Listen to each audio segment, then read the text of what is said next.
Rahul Gandhi faces a big legal challenge ever since his disqualification as a member of parliament on Friday. While Team Rahul is pushing for a multi-pronged legal approach, this comes as a big setback ahead of crucial state elections this year, as well as the mega 2024 battle. Will the doors be shut for the Gandhi sire now? Here's more.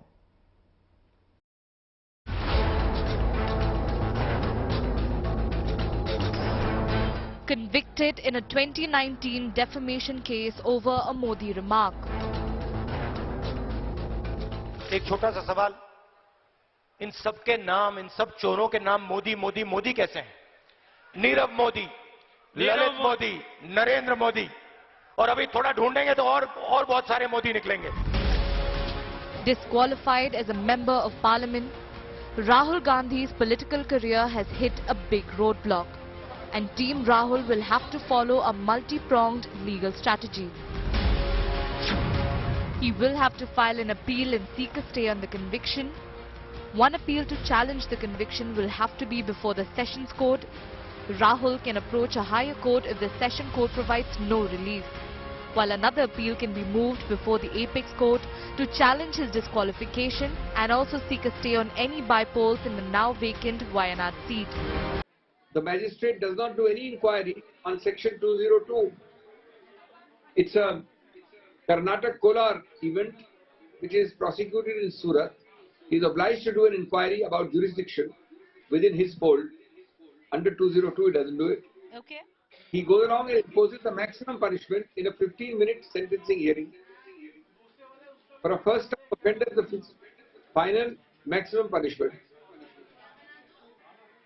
So obviously, they are disturbing people. The Congress has been up in arms since the disqualification, stating that no adequate time was given for Rahul to appeal against his conviction before disqualifying him as an MP.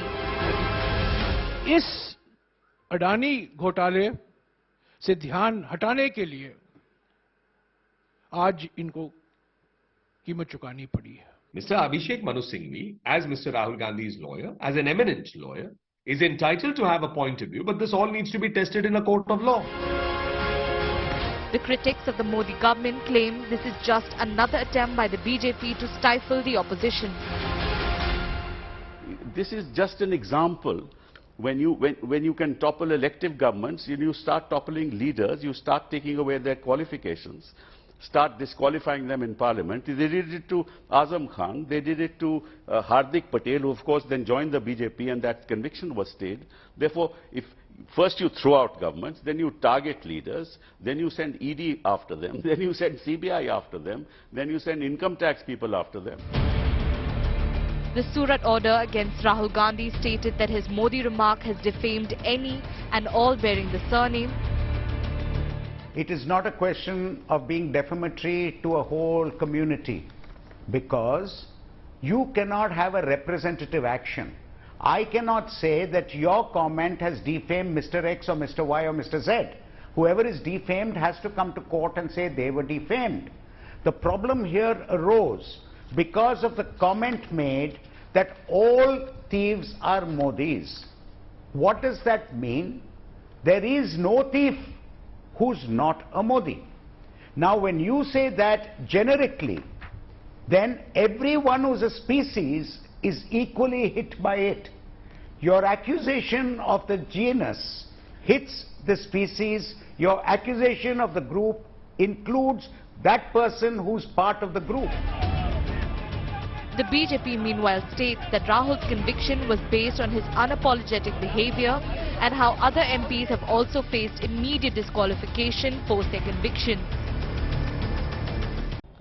Now, it is not the first time it is happening, Rahul Kanwal. Today in some newspapers, list has been published.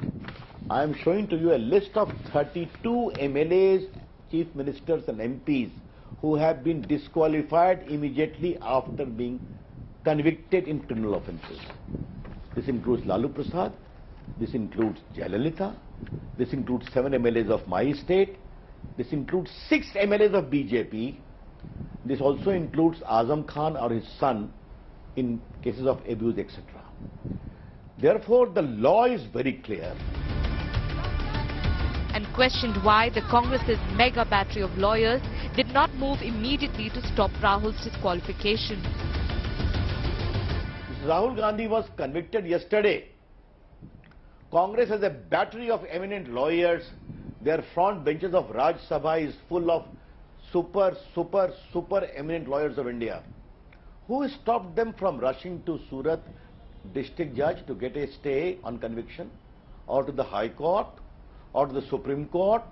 If in case of Pawan Kheda, they can rush from the tarmac of the airport, mention the matter in the Supreme Court and get a stay in 2 hours, who stopped them not at least trying the same in case of Rahul Gandhi's conviction? Why it was not done? But the big question remains, will this shut the doors to the big 2024 battle for Rahul Gandhi? Bureau Report, India Today.